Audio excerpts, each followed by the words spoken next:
KKR team তার ঘরের মাঠ অর্থাৎ কলকাতা ইডেন গার্ডেন্সে আরও একটি অত্যাধিক বাজেভাবে হারলো, যেখানে রাজস্থানের বিরুদ্ধে তোমরা দেখেছিলে 223 রান রাজস্থান চেস করেছিল।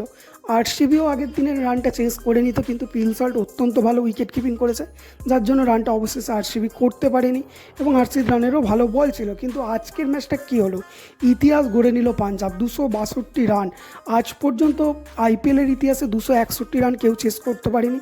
সর্বাধিক 223 না 24 চেস হয়েছিল, যেখানে আজকে পাঞ্জাব হিস্ট্রি করলো।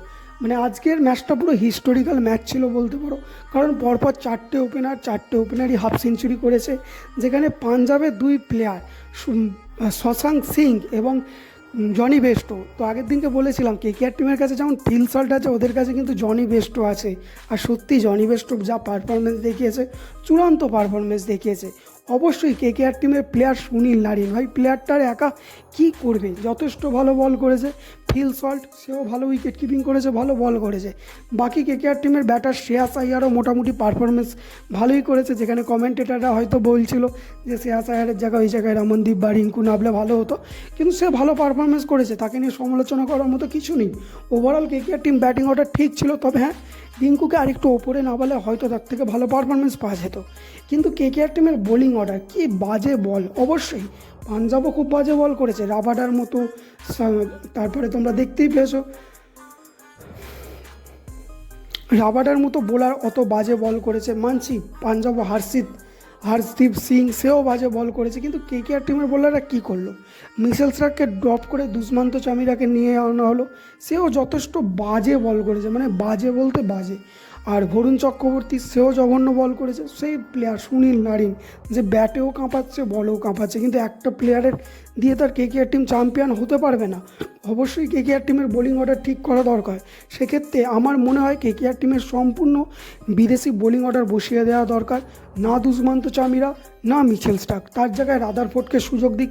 সেও 2 ওভার ইজি বল করে দেবে, আর সেও ওই 2 ওভার করলে 20-25 রান দিয়ে দেবে, আর এরাও তো দিচ্ছে, তো তার জায়গায় বসিয়ে দিক। দিলে রাদারফোর্ডকে দিয়ে কেকেআর টিম ব্যাট করাতে পারবে, ব্যাটিং অর্ডার আরও স্ট্রং হয়ে যাবে। এবং সেই জায়গায় একজন ভারতীয় ভালো ফাস্ট বোলার চেতন সাকারিয়া বা বৈভব আরোরাকে খেলাক, কারণ ভারতীয় বোলাররাই কেকেআর টিমের হয়ে ভালো বল করছে, তোমরা দেখতেই পাচ্ছ। তো সেক্ষেত্রে কেকেআর টিমের কিছুটা চেঞ্জ করা দরকার স্ট্র্যাটেজিতে, নাহলে চ্যাম্পিয়ন হতে পারবে না। কারণ 261 রান যদি কোনো টিম চেস করে দেয়, সেক্ষেত্রে কেকেআর টিমের বোলিংয়ে আর ভরসা করা যেতে পারে না। আর তোমরা দেখতেই পেয়েছো ইডেনে 3টে খেলা ছিল, 3টেই কেকেআর টিম, আরসিবিরটা শুধু জিতেছে, আরসিবিরটাও হারতেই জিতেছে, ওটা জেতা বলা যায় না। তো আজকের ম্যাচটা সত্যি কেকেআর ফ্যানদের জন্য খুবই হতাশাজনক ম্যাচ। যারা খেলা দেখতে গেছে কেকেআর ফ্যান, তাদের ক্ষেত্রেও খুব খারাপ লাগবে আজকের ম্যাচটা।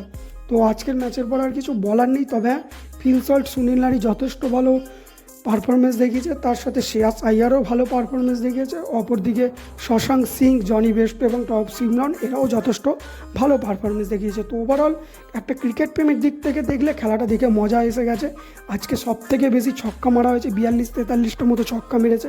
তো ওভারঅল খেলা খুব সুন্দর হয়েছে, কিন্তু কেকেআর টিমের বোলিং লাইন ইমপ্রুভ না করলে কেকেআর টিম চ্যাম্পিয়ন হতে পারবে না, এটা লিখে নাও। তো অবশ্যই তোমাদের কি মনে হয় কেকেআর টিমের বোলিং লাইনে কী পরিবর্তন করা দরকার বলে তোমাদের মনে হচ্ছে, অবশ্যই নিচে কমেন্টে জানাতে ভুলো না। তো এই ছিল আজকে সম্পূর্ণ ভিডিও, কেমন লাগলো কমেন্টে জানাতে ভুলো না। আশা করি ভালো আছে, ভালো থাকো, দেখা হচ্ছে পরে।